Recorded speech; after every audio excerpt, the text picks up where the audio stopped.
Let's strip the filters and slogans off divorce for a minute. Not the Instagram reel, not the new chapter caption, the real thing, the quiet psychology that kicks in when a long relationship ends and the story she told herself collides with the life she actually has. This isn't about demonizing women. It's about patterns many people, men and women, fall into when they trade a known reality for an imagined upgrade. If any of this stings, it's because it's honest. Phase 1. The high of reinvention. Weeks 2 to 12.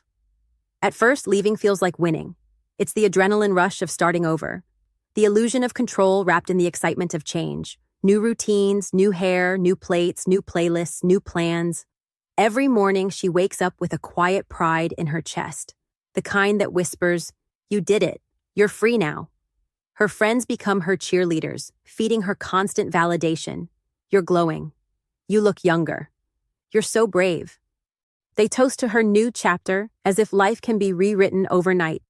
And for a moment, it feels real. She redecorates the house, rearranges the furniture, buys new sheets just to make the bed feel less haunted. She posts photos, coffee in hand, sunlight on her face, captions about independence and self-love. Likes and comments flood in. The dopamine hits hard and fast. Then come the dating apps. Messages, matches, compliments. Men telling her she's beautiful, funny, mysterious. Each notification becomes another tiny affirmation that she made the right choice. She feels desirable again, something she hasn't felt in years. Inside her mind, the story writes itself. I made the right decision. This is my glow-up. But inside her psychology, something else is happening. Because novelty is not security, attention is not intention, and options are not outcomes. This stage is not true freedom. It's the high of escape. It's the honeymoon with herself, the emotional sugar rush before reality sets in. She mistakes the thrill of newness for peace, when really it's distraction. She's not in a new life yet. She's in a preview. And previews always look better than the full movie. Because the movie comes with bills, with quiet nights, with the echo of choices that can't be undone. And when the rush fades, when the phone stops buzzing and the friends stop checking in, she'll start to wonder if she won or just ran away. Phase 2. The hairline cracks, months 3 to 6. Reality starts whispering, softly at first, like a thought she tries to ignore, then louder each week. The dates go fine, on paper. The men look good in photos, say the right words, smell expensive. But paper doesn't hold you at 2 a.m. Paper doesn't know she double-checks the door lock before bed, or that she hums quietly when she's nervous. Paper doesn't text, "home safe," when she drives in the rain. Paper doesn't know her. At first, she tells herself this is normal, that it just takes time to connect again. But something feels off. The compliments feel lighter, as if they're being thrown at her instead of given to her. The laughter feels shorter. The conversations thinner. Every man she meets feels like a copy of a copy. All image, no substance. And then she starts noticing the small things, the cracks beneath the surface of her new freedom. The charming guy who always flirts with the waitress, the successful one who never asks her a question about herself, the fun one who turns out to be irresponsible and disappears for days. She starts realizing that every man who seemed to sparkle in the beginning loses his shine faster than she expected. It's not that they're all bad. It's that none of them feel real. None of them feel safe. Subconsciously, her brain starts comparing without permission. How you used to listen, even when she was unreasonable. How you noticed the small things, her tone, her silences, her sighs. How boring used to actually mean peaceful. And the story she's been telling herself, "I left for good reasons," starts to wobble. She keeps repeating it like a mantra, but it no longer lands the same. Because deep down, the comparison has already begun. Known begins to look safer than exciting. Stable starts to feel warmer than new. And slowly, quietly, she begins to sense what she lost, not in one dramatic moment, but in 1,000 small, almost invisible ways. That's how the cracks start, not with regret, but with recognition. Phase 3. The performance tax, months 6 to 10. The act gets heavy. What once felt empowering now feels like effort. Every "I'm living my best life" post takes emotional labor. Each smile in those photos feels staged, forced, like an actress trapped in a role that no longer excites her, but one she's too proud to quit. The champagne glasses, the sunset captions, the new me slogans, they start to taste stale. Girls' nights become predictable reruns. Same outfits, same stories, same hollow laughter echoing over cocktails. The thrill that once masked her discomfort fades, replaced by quiet fatigue. Reality begins to seep through the glitter. If there are kids, they start to mirror the instability. Bedtimes slip, grades drop, emotions spike. She tells herself they're just adjusting, but deep down she knows the chaos around her is contagious. Bills pile higher than expected, and financial freedom starts to look more like financial fragility.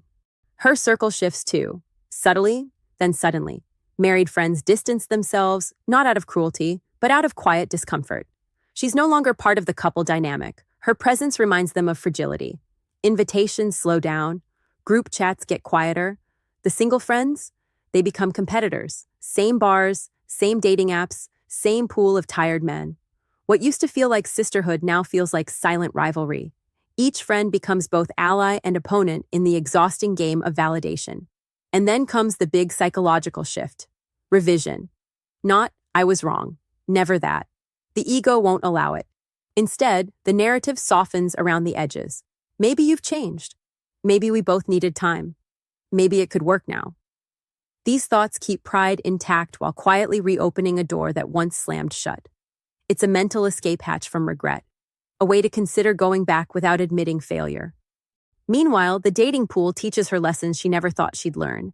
The apps she once treated like gateways to freedom reveal their true nature. Endless illusions. Matches aren't connection. Compliments aren't care. Attention is the cheapest currency there is. She starts to see it, how the same messages, the same lines, the same flattery circulate between dozens of women.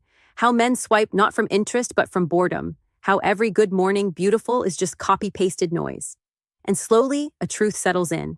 The marketplace doesn't reward sentiment. It rewards supply and demand. Attention is abundant. Authenticity is scarce. And the algorithm doesn't owe anyone love. Phase 4.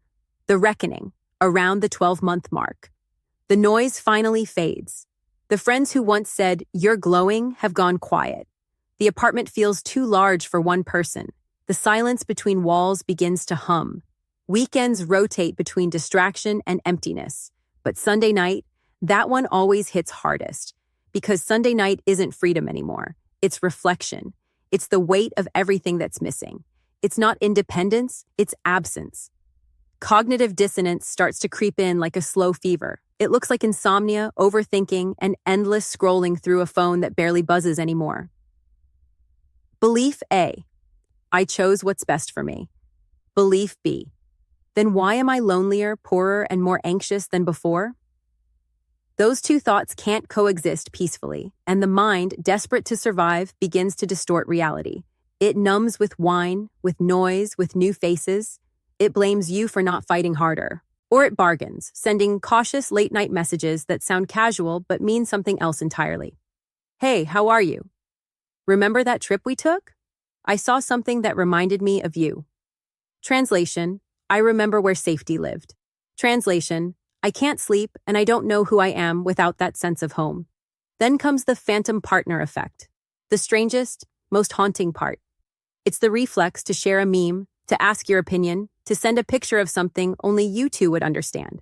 It happens automatically, because neural pathways don't delete on command. They fade, reluctantly, one layer at a time.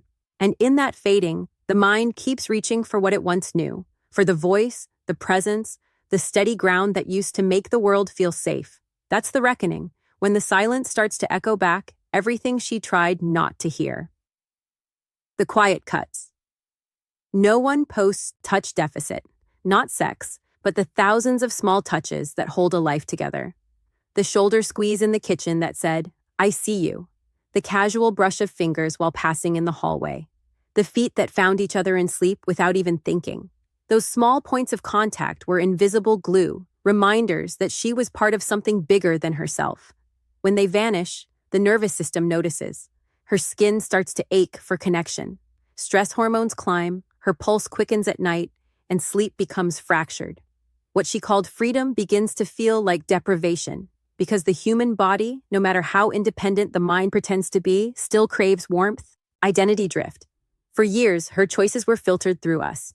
Every decision, big or small, had a quiet partner woven into it. What to cook, where to go, when to rest. It wasn't dependence, it was rhythm. Now, she wakes up alone and every small task becomes a reminder that the second half of her dialogue has gone missing. Which side of the bed to sleep on, what to watch when there's no one to ask, what to do with silence that used to be filled with laughter or arguments. Each decision cuts deeper than it should because it whispers one truth she doesn't want to face. She no longer belongs to a shared story.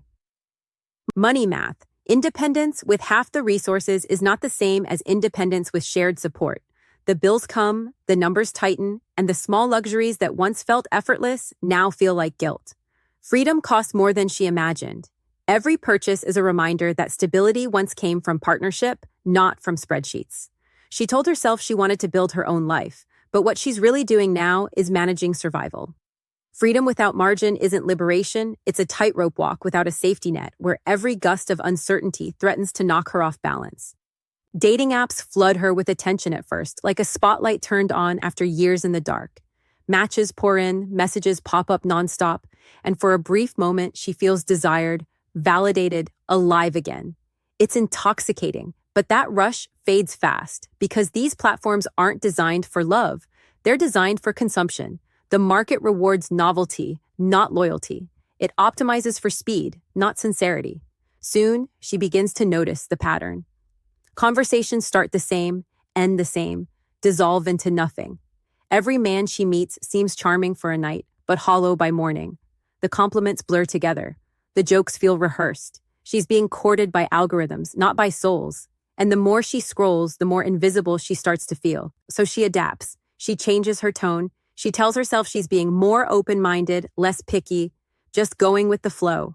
But each adjustment chips away at something important, her self-respect. She lowers her standards, not because she's grown, but because she's tired. Every small compromise becomes another quiet wound, another thread of dignity she trades for the illusion of connection. What she doesn't realize is that different isn't always better.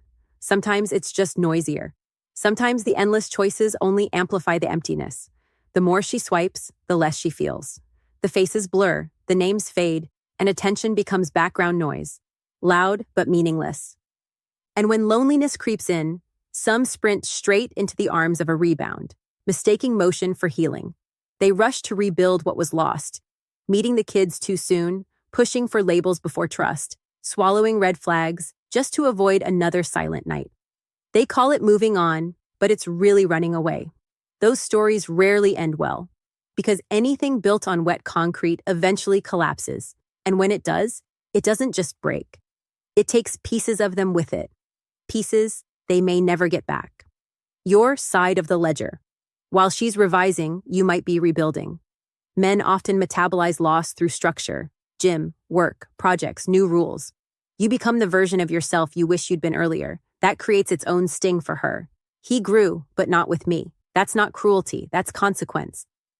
The 2-year fork. Most people reach a fork around the 2nd year. Harden the story. Become the spokesperson for leaving was right, recruit agreement, mute discomfort. Bitterness calcifies. Face the mirror. Admit misreads, own projections, and try to repair with you or simply with life. It's harder, humbler, and rarer, but it's the only path to integrated peace. What this was not about this isn't, she always regrets, or you were flawless. Plenty of marriages need to end. Some women thrive post-divorce. Some men spiral. This is not a gender indictment. It's a pattern description many won't say out loud. The core truth, trading a flawed reality for a fantasy, carries a bill. And the bill isn't always money. It's sleep, peace, trust, and time you can't get back.